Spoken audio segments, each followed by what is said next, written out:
L'aveva promesso a un anno dall'intervento chirurgico all'anca, don Antonio Mazzi torna a San Bassiano a trovare il primario di ortopedia, un amico prima che un professionista rinomato in tutta Italia, e la visita di controllo, si fa per dire, è superata a pieni voti. La gamba qua sopra. Anche. Ecco. E come una ballerina? Come una ballerina?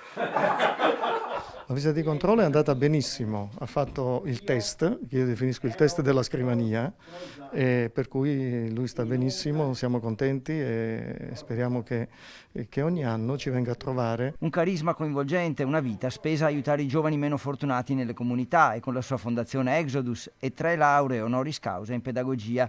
Dopo un viaggio in Terra Santa con alcuni medici del San Bassiano, l'incontro con Giovanni Grano e la decisione di operarsi. La grande qualità di un professore, di un personaggio, è di capire che davanti c'ha una persona, non un malato. Poi mi sono accorto che anche un grande professore, ma è stata l'amicizia che mi ha portato qua. Dopo la dimissione, 2 settimane con l'aiuto di un bastone, e poi don Mazzi riprende il suo cammino in tutti i sensi. Non ci conoscevamo, affetto da questo problema all'anca, e prima del professionista lui ha detto che mi ha guardato in faccia e ha trovato un amico.